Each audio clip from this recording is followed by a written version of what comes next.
This is Unsung History, the podcast where we discuss people and events in American history that haven't always received a lot of attention. I'm your host, Kelly Therese Pollock. I'll start each episode with a brief introduction to the topic, and then talk to someone who knows a lot more than I do. Be sure to subscribe to Unsung History on your favorite podcasting app so you never miss an episode. And please, tell your friends, family, neighbors, colleagues, maybe even strangers to listen to.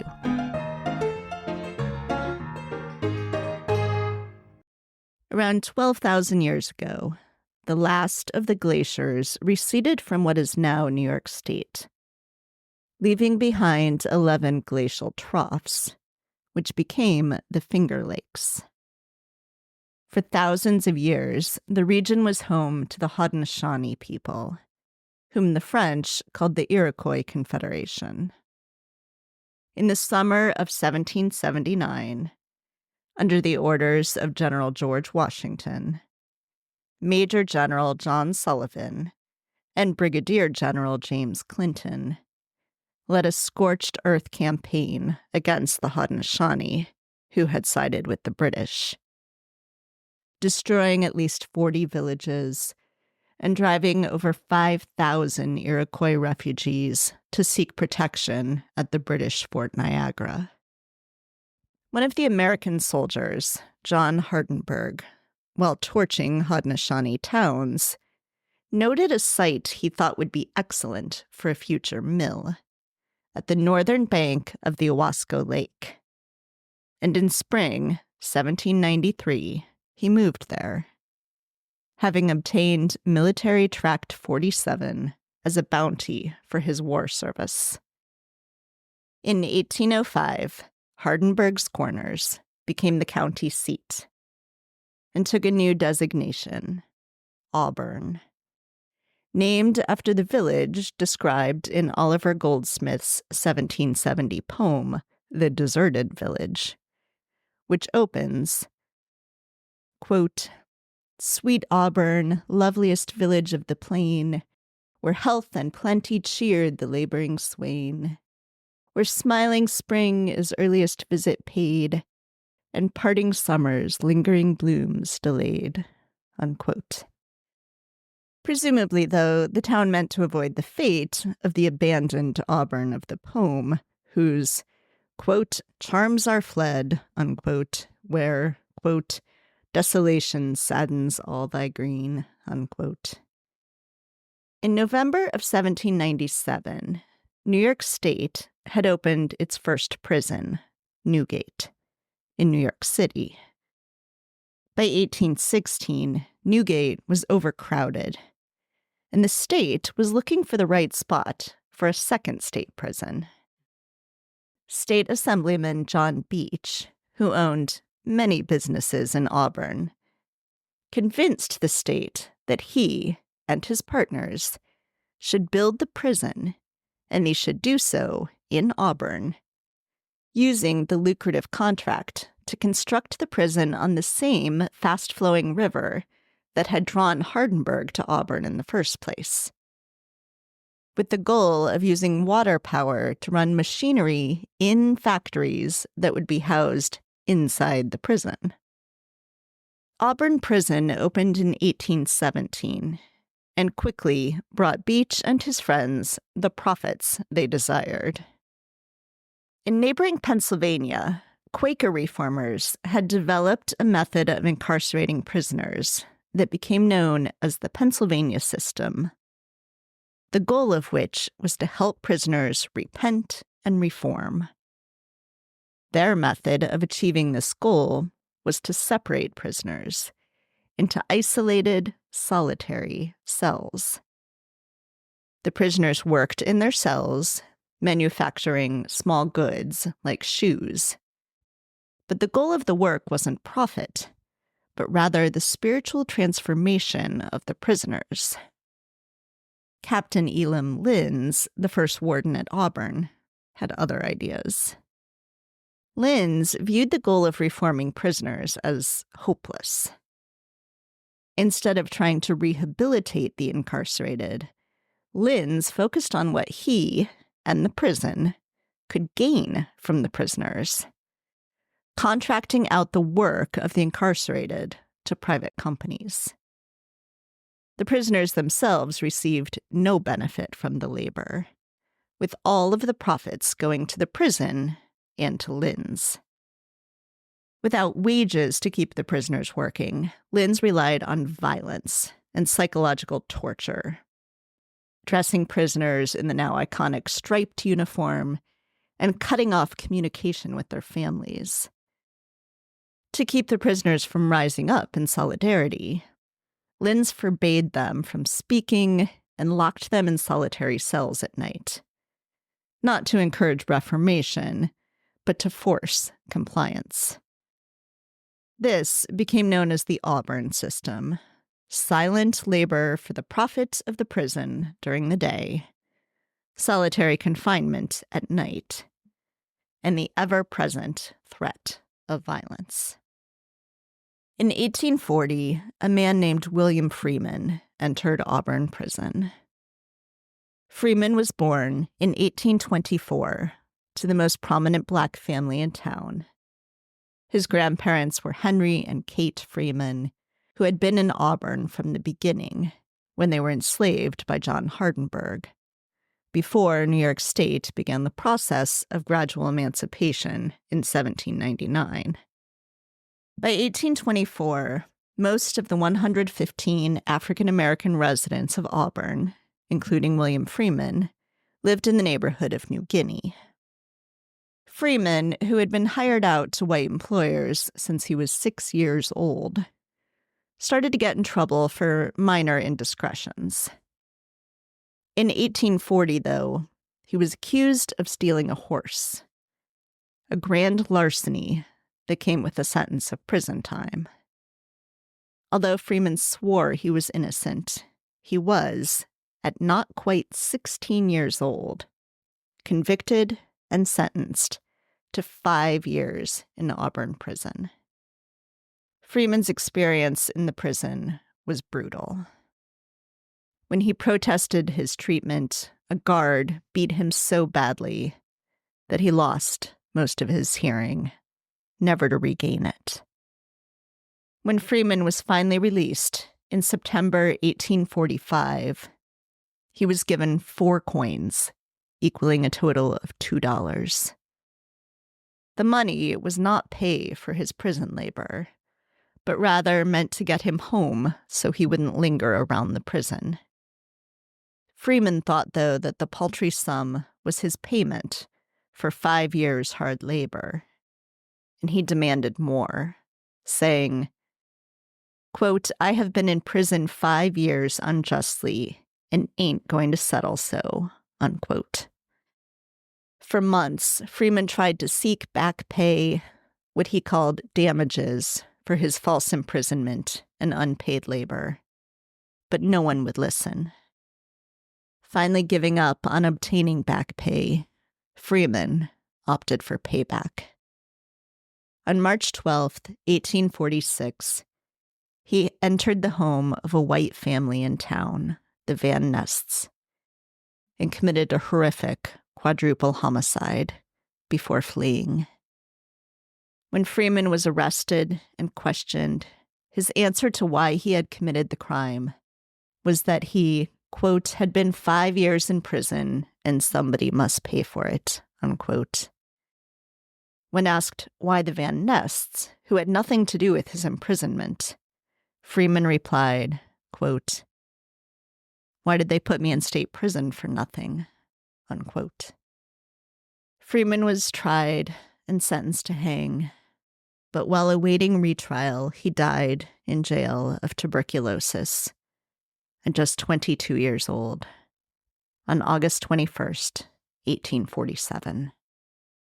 Auburn Prison was renamed Auburn Correctional Facility in 1970 and is still open today, the second oldest operating prison in the United States. Prisoners at Auburn produce all of the license plates in New York State. These days, they are compensated for their labor, though at far below minimum wage, less than $1 per hour.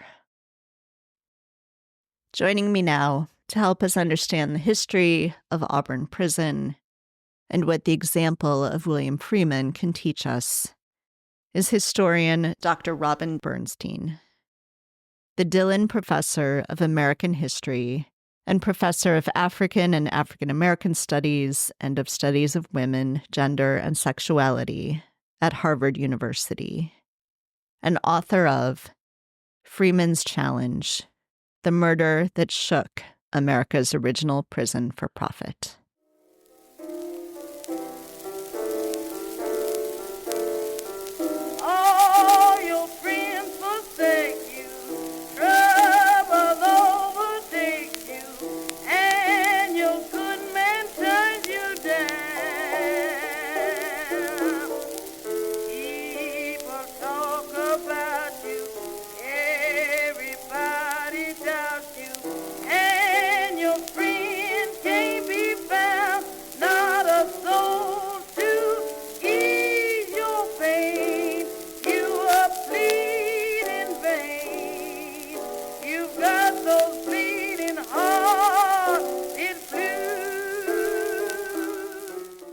Hi, Robin. Thanks so much for joining me today. Hi, Kelly. Thank you so much for having me. Yes, so I want to hear a little bit about how you came to write this book. So I take it this trial that we'll talk about some was very big news at the time, but of course is something I had never heard of. So, how did you come across it and how did you decide to write about it? I came across it by accident, and I think that's really common with a lot of books. You stumble upon your story, you stumble upon your material when you're looking for something else, and that was the case with me. In my case, I came across a footnote, and the footnote astounded me. So the footnote was referenced a theatrical production in 1846 in which a Black man murdered a white family. Now, this astounded me because I knew that in the mid-19th century, white people absolutely did not want to see representations of Black on white violence. It was too frightening. It was too threatening. White people went to great lengths to avoid seeing spectacles like that in visual art or in theater. So, for example, when they staged Othello, Shakespeare's play Othello, they went through all sorts of double back bends to avoid showing Black on white violence. So I saw that there was this show that actually centered a Black on white murder. And I thought, how could that be? Why would that be? And I saw that it happened in Auburn, New York in 1846. I didn't know anything about Auburn, but I thought to myself, what happened in Auburn in 1846 to make white people behave so differently from white people in other places at the same time? I knew that something tremendous must have happened in Auburn, and it couldn't have simply been the murder, because the murder was based on a real murder, which is the murder that I refer to in the title of my book. So I knew that it had to be more than just the fact that there was a murder, because there are lots of murders. And it had to be more than the fact that the real murder was, in fact, a Black on white murder, because it wasn't the only one in the world. And yet there was something about this event that was race shaking, that caused white people to behave in a very unusual way. And so that was when my initial question, what happened in Auburn in 1846 to create this strange behavior? So that's where I started. And then I started learning about the murder itself, learning about the people involved. And that led me to a very big story. I had no idea when I started out just how big the story was going to get and how consequential it was. So that tiny little footnote just opened up a whole world. So let's talk some then about Auburn, New York. So this is not a very big city, still not a very big city. It wasn't at the time. Could you talk some about what Auburn is like in the early 19th century that we're looking at here, and especially what Auburn is like for someone like William Freeman, a Black man growing up in what was not a terribly large African-American community, but a very important community. So could you talk some about that to sort of set the stage here? Sure. So Auburn had been Cayuga territory. The land that we know as Auburn, that is today a city called Auburn, was Cayuga territory. So this was part of the Haudenosaunee, and it had very recently been this land and these people had very recently been subject to genocide. They had been subject to genocide upon the orders of General George Washington shortly after during the American Revolution. So the land had been burned by revolutionary soldiers on the American side. The people had been displaced and killed, and the land had been stolen. So this was the pre-story, immediately before Auburn started to become Auburn.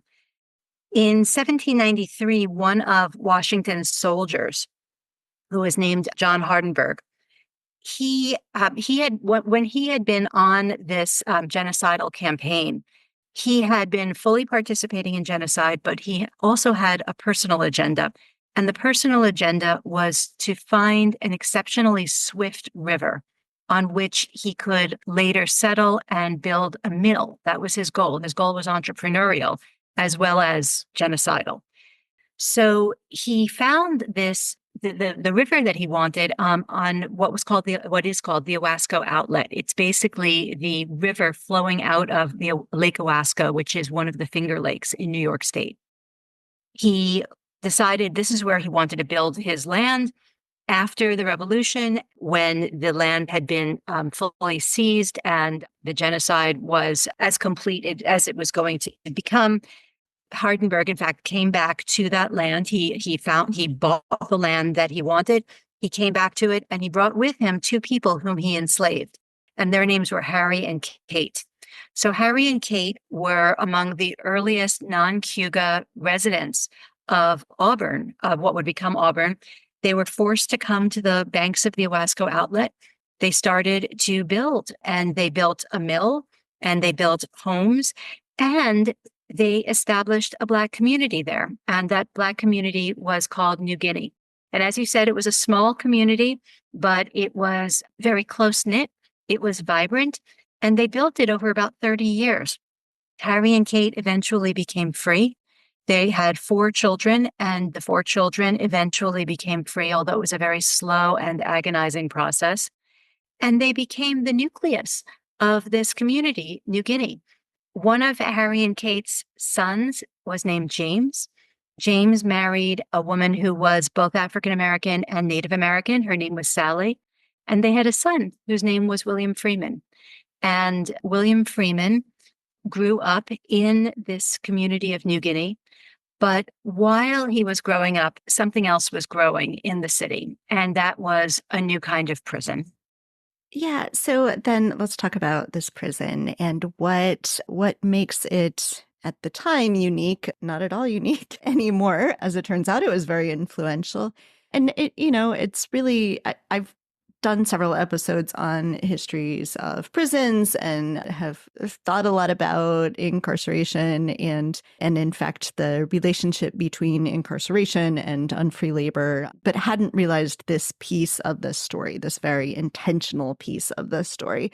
So tell me some about this Auburn system as it came to be known and the intentionality behind it. Auburn was home to a unique prison, unique at the time, although, as you point out, it has become widespread. It has become a global phenomenon. But in Auburn, in the very early 19th century, a group of entrepreneurs had a unique idea. And that idea was that a prison could be an economic force. To us, that's a very obvious idea. To us, the idea that a prison can create jobs, for example, is self-evident. But at the time, that was not at all self-evident. At the time, prisons existed for some combination of 3 reasons. The 3 reasons prisons existed were to punish and or to redeem, to help prisoners become better people and often to Christianize them, and or to control people, which is to say to basically get them off the street. So control, punishment, redemption, those were the reasons prisons existed. But this group of white entrepreneurs, businessmen in Auburn, they had a radical new idea, which was that the purpose of a prison, the central foundational purpose of a prison, could be to grow a local economy. The way they wanted to do this was by taking money from the state.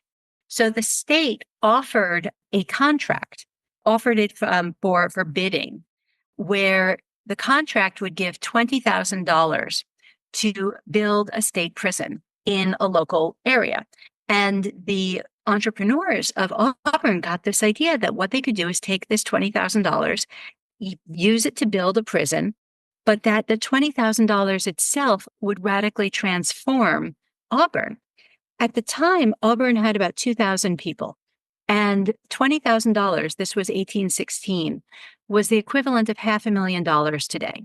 So if you think about it, if you imagine a tiny little village of 2,000 people suddenly being infused with $500,000 in state funds, with additional money to come every single year in perpetuity to run the prison, that's going to completely transform the village. And that's exactly what happened. So the prison was planned for the purpose of sucking up state money, for the purpose of transforming a village into a city. And furthermore, it was imagined itself the prison was imagined as a center of manufacturing. So the prison was built on the banks of that Owasco outlet, that same river that Harry and Kate built that mill on. It was actually built right next to the Hardenberg land. It was built on the second swiftest part of the river. And the reason that the prison was built on the river was the exact same reason that Hardenberg built his mill there, which is to say, water power. The purpose was to drive factories inside the prison. So the prison was imagined from the beginning as having factories inside the prison. The whole system was imagined that prisoners would be forced to work in these in-prison factories powered by the river for the purpose of manufacturing consumer goods that would be sold at a profit. So the prison was going to be sucking money from the state. It was going to be extracting labor from incarcerated people. It was going to be manufacturing goods for private companies to sell. All of this was going to completely transform the economy of Auburn. And that is exactly what happened. And it's important to note, of course, this is before the 13th Amendment, which says that slavery is illegal except in cases for punishment for crime. But it is after the state of New York has outlawed slavery or has gradually emancipated people. Yes, yes. So when we hear about the 13th Amendment, there's a concept that many people have that prison for profit, convict leasing, was instituted by the South after the Civil War, after the 13th Amendment, as a way of reinstituting slavery. Now, that's not wrong, but it only tells half a story. In fact, prison for profit, profit-driven prison, did emerge in the wake of slavery, but it emerged in the wake of Northern slavery, not Southern slavery. And since Northern slavery, specifically New York State, ended half a century before Southern slavery, roughly half a century, depending on what state you're talking about, carceral labor, profit-driven carceral labor actually began in the North, not the South, half a century before it began in the South. Now, this is something that's surprising to a whole lot of people. And frankly, it was surprising to me when I first started this research. I always associated profit-driven prison with slavery by another name, the South. So I had images in my mind of Southern chain gangs and agricultural labor. So it was very eye-opening to me that, in fact, when the South instituted post-Civil War chain gangs, they were actually imitating the North. And they were doing it completely consciously. They were using what became known as the Auburn system. This was entirely explicit. So what some people think that the 13th Amendment, which outlawed forced labor except as a punishment for crime, that's the famous quote, some people think that what that did was enable a new form of slavery. It's not true. What it actually did was it enabled an existing form of carceral slavery to continue. That's what it did. So this all matters a lot. This difference matters because when we focus on the South after the Civil War, of course, that's an incredibly important subject, and we must focus on it, and we have to understand the terrible oppression that was enacted in this moment. But if we only think about that, we are leaving out the first half of the story. We're leaving out the North. And by doing that, we're inadvertently letting the North off the hook. What I wanted to do in this book was put the North back on the hook. So, William Freeman, we've mentioned, grows up in Auburn. He's in an important Black family in the town, and he's sent to prison. He adamantly denies any wrongdoing, says he was not the person who stole the horse that gets him sent to prison in the first place. But prison itself, as we've said, it's a for-profit system, and it is a terrible experience and really transforms his life.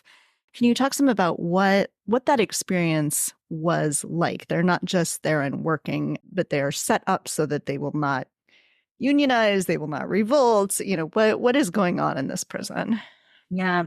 So the Auburn system was diabolical. It was so evil. And of course, it lingers in many, many ways today. So just the fact that to us, it is obvious that a prison can be an economic force. If that is obvious in you, if that feels like a familiar idea to you, the reason that idea is familiar is because of the Auburn system from 2 centuries ago. This particular prison invented that idea. And if we have this idea in ourselves, that is the legacy of this specific prison. So the prison did not simply set out to to create profits because, in fact, it's very hard to get people to work for nothing. The people who were working inside the prison, the incarcerated workers, they received no wages at all. They also received no benefits, no special privileges, nothing for their work. And it's very hard to get people to work for nothing. So the only way to get people to do that is through extreme violence and extreme social control. And that is exactly what this prison did.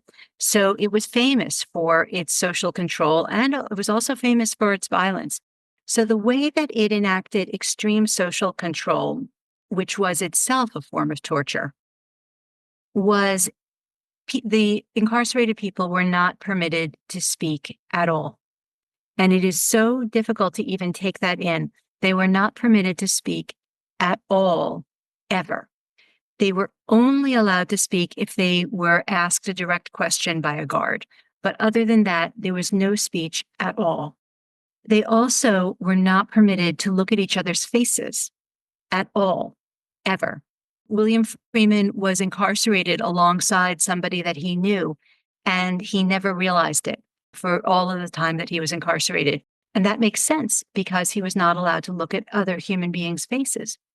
So while they were working in these factories, they were working silently, and they were not looking at each other in the face.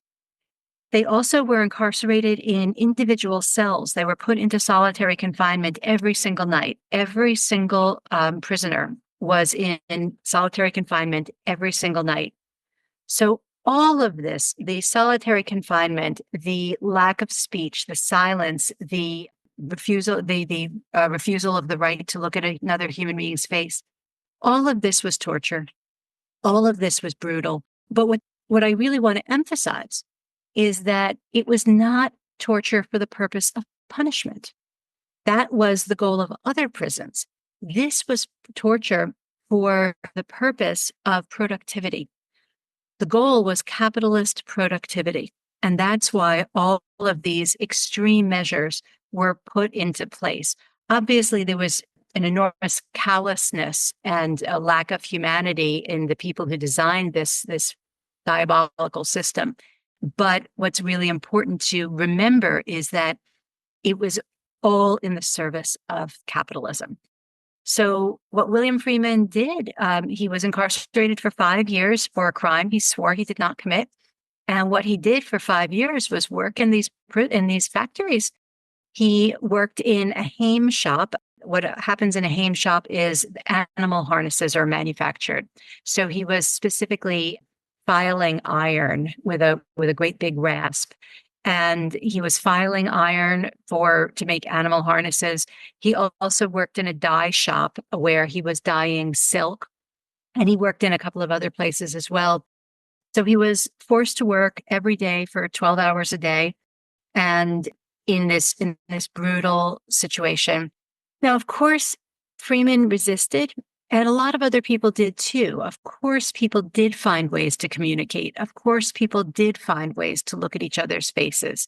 But every time they did that, they were risking immediate and extreme punishment. And William Freeman was punished multiple times. He was whipped. He was waterboarded. One thing that happened at this prison is they developed an entirely new form of waterboarding.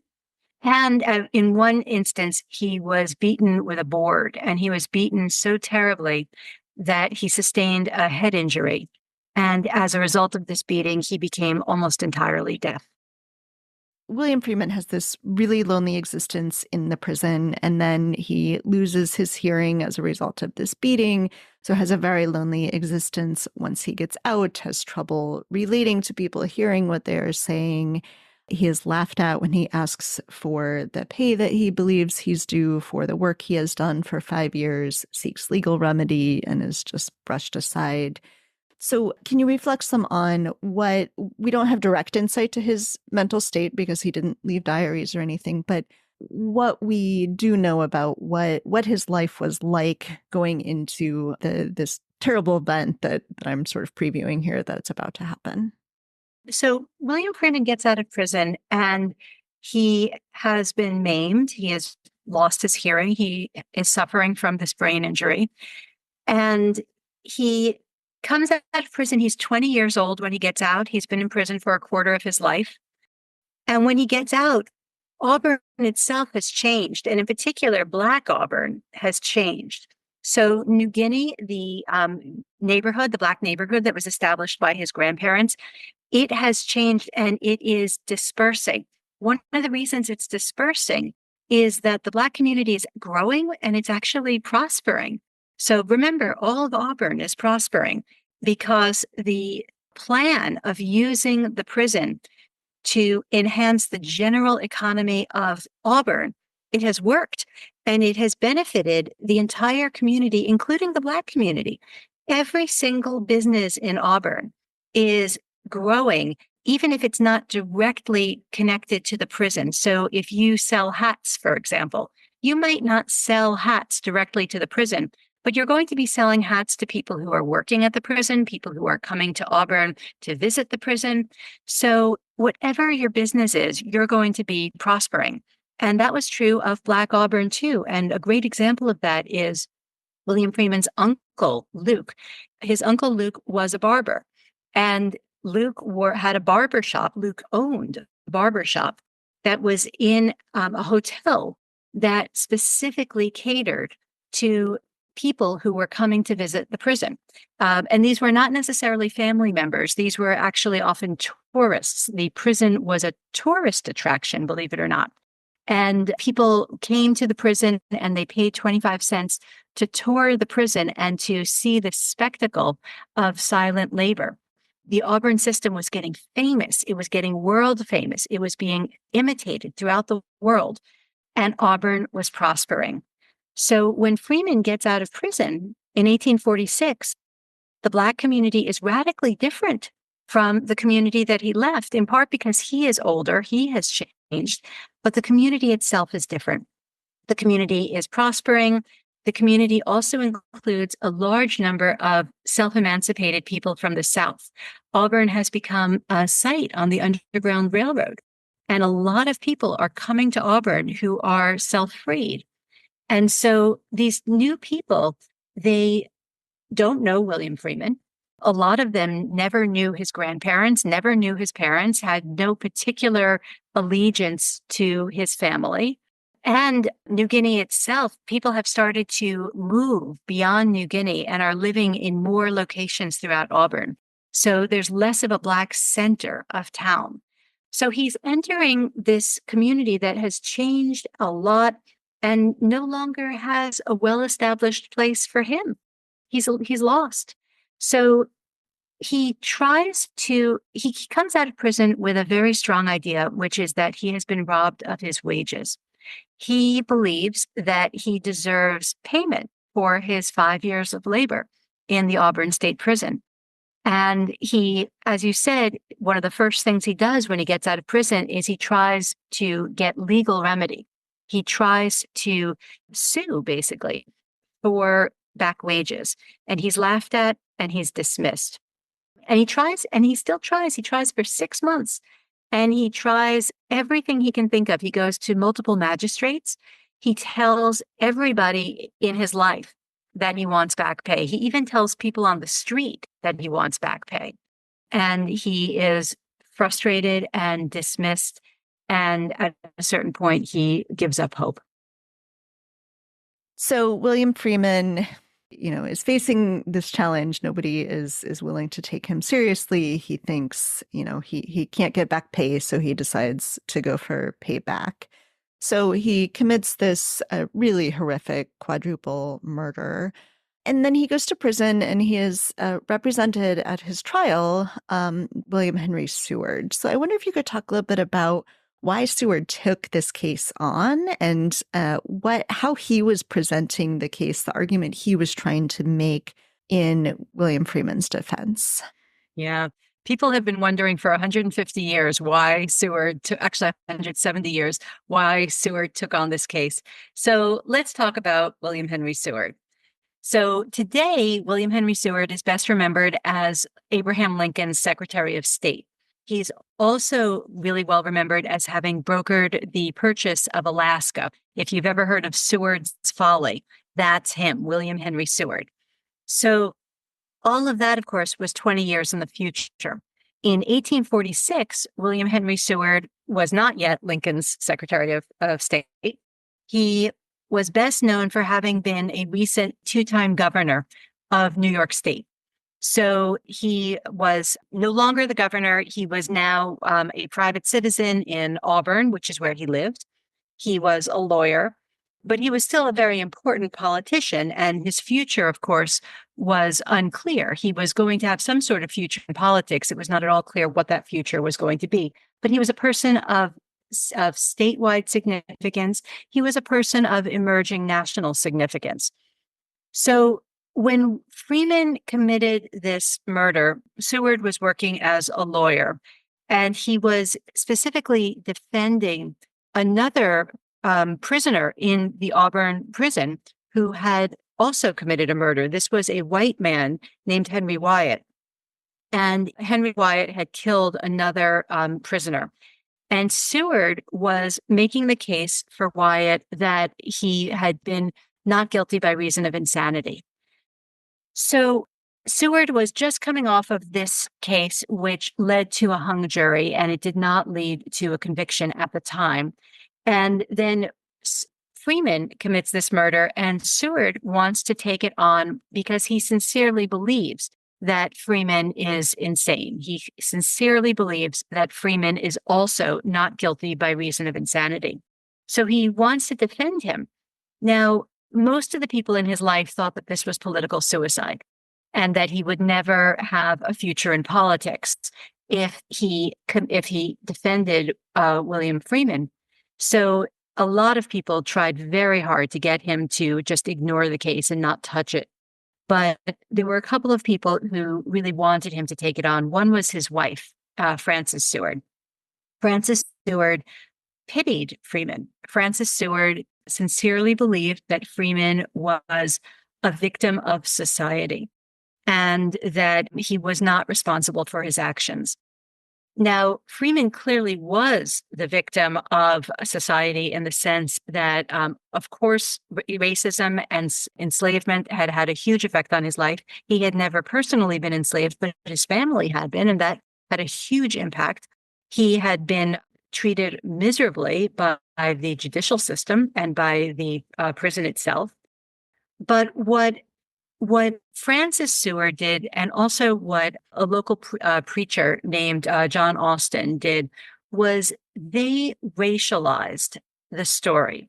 They believed that William Freeman committed this murder because he was a victim specifically of racism. Now, this is not what William Freeman ever said. William Freeman was very clear that he committed this murder because he wanted back pay, and if he couldn't have back pay, he would have payback. He was absolutely explicit that he was committing an act against the state, that he was committing an act of protest against what we now know as prison for profit.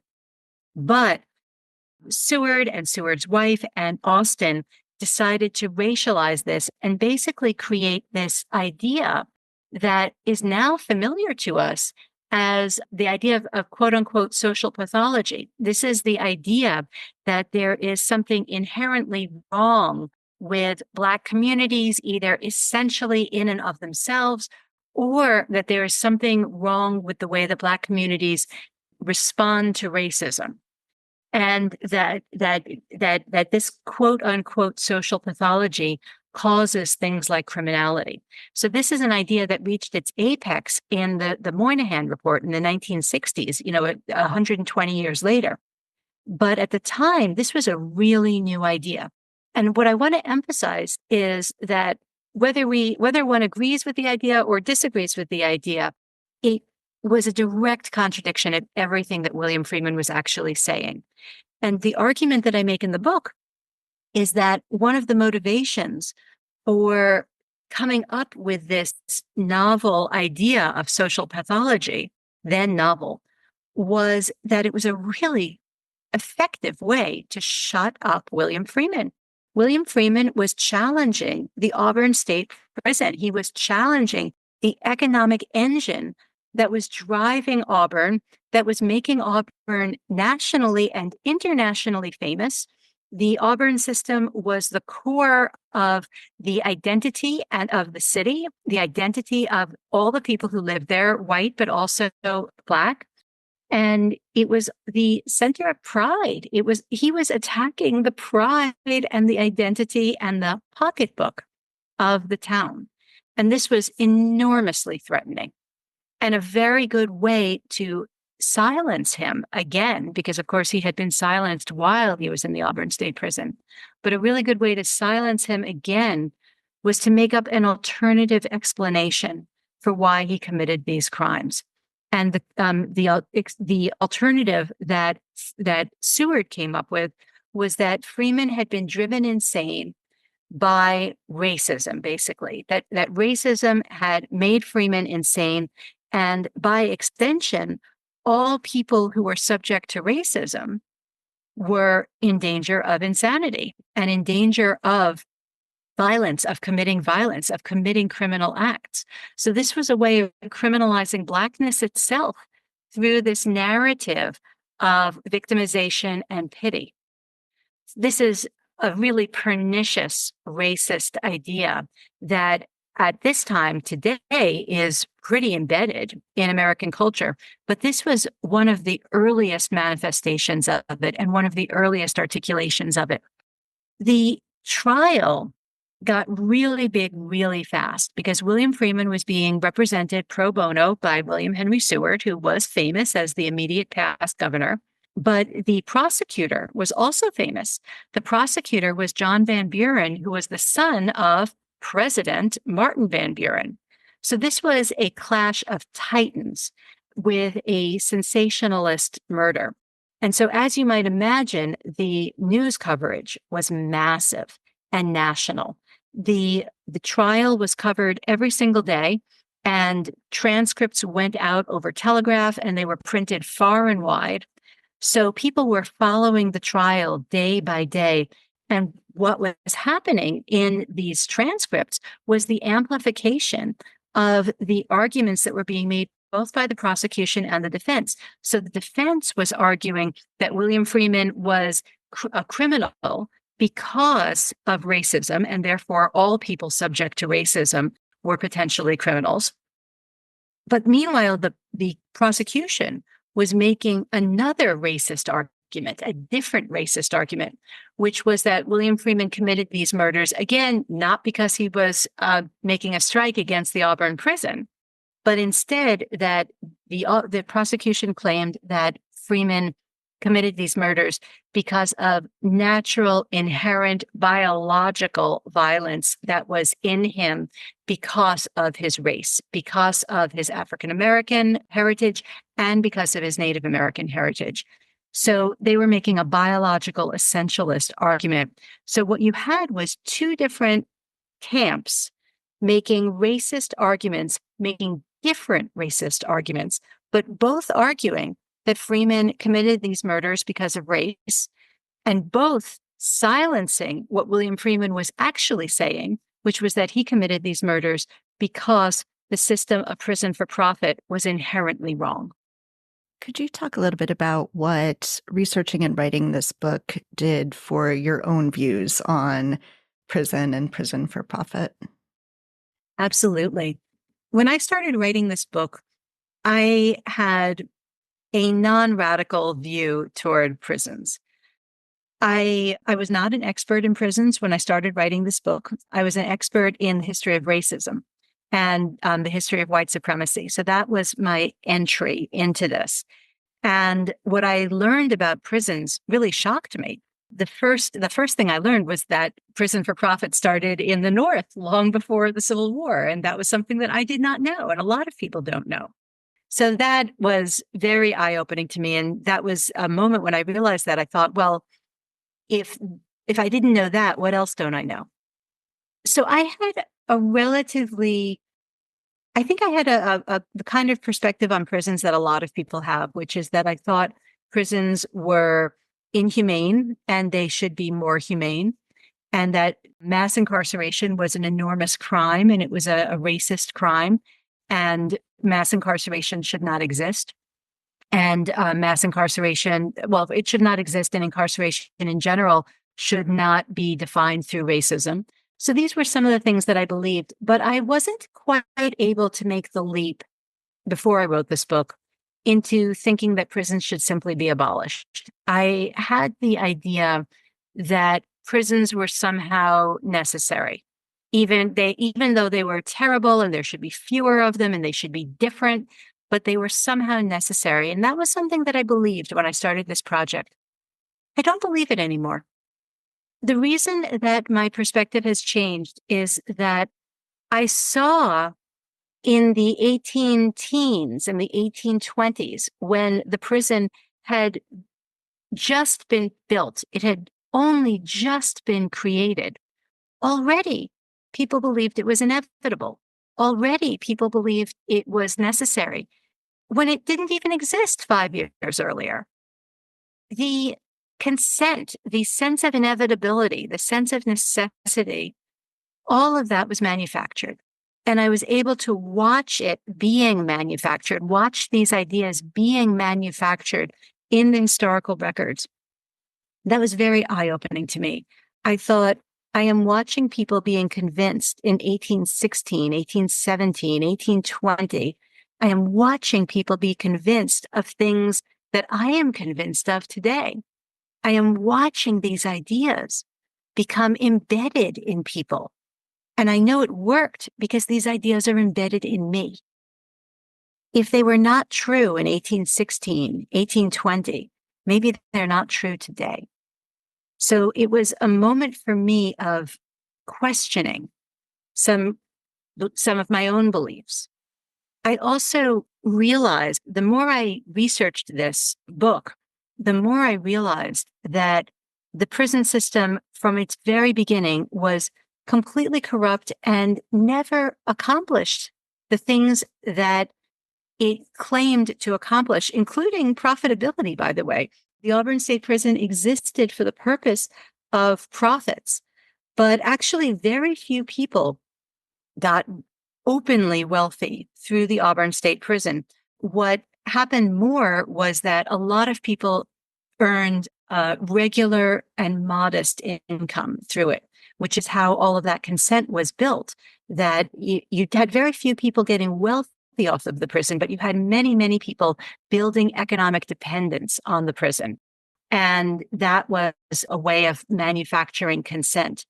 So what I realized was that the prison was not effective in Freeman's day, and it's not effective today. And the onus should be on prisons to justify their continued existence, rather than the onus being on people who want to abolish them.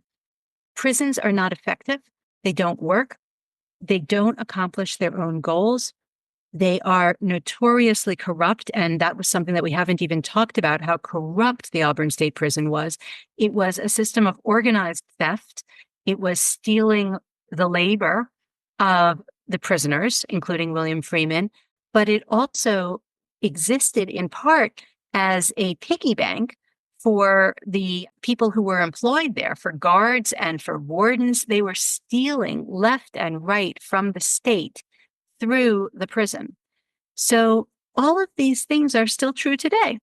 And the onus should be on prisons to justify their continued existence. Why should a prison remain open for one more day if it does not, in fact, accomplish its own stated goals and is mainly a site for organized theft? I would like to encourage listeners to read the book. How can they get a copy? They can get a copy through any local bookstore. I would encourage you to go to any local bookstore. If they don't have it on the shelves, they can order it. Certainly, they can buy Freeman's Challenge, The Murder That Shook America's Original Prison for Profit, through an online bookstore. They can also buy it through your website, Kelly.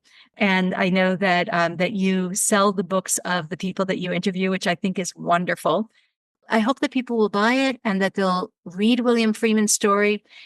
William Freeman was not listened to in his own day. He had something really important to say. He had a critique of prison for profit in its earliest moment. And he was not listened to. He was silenced. He was silenced through the invention of new racist ideas that we are still living with. It is time to listen to William Freeman. It is time to listen to William Freeman's challenge.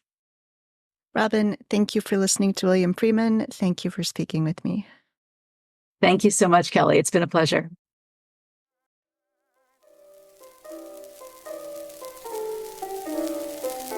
You keep my poor heart aching. I'm worried all the time.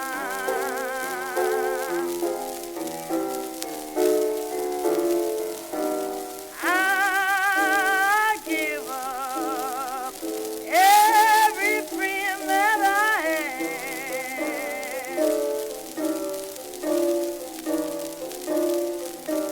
Yes, I give up every friend that I had.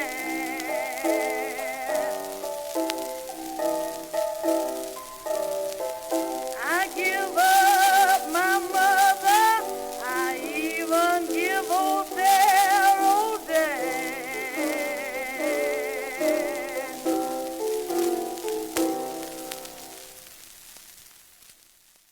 Thanks for listening to Unsung History.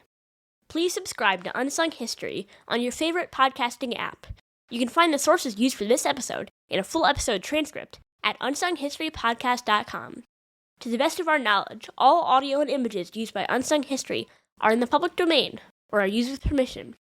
You can find us on Twitter or Instagram at unsung__history or on Facebook at Unsung History Podcast. To contact us with questions, corrections, praise, or episode suggestions, please email Kelly at unsunghistorypodcast.com. If you enjoyed this podcast, please rate, review, and tell everyone you know. Bye!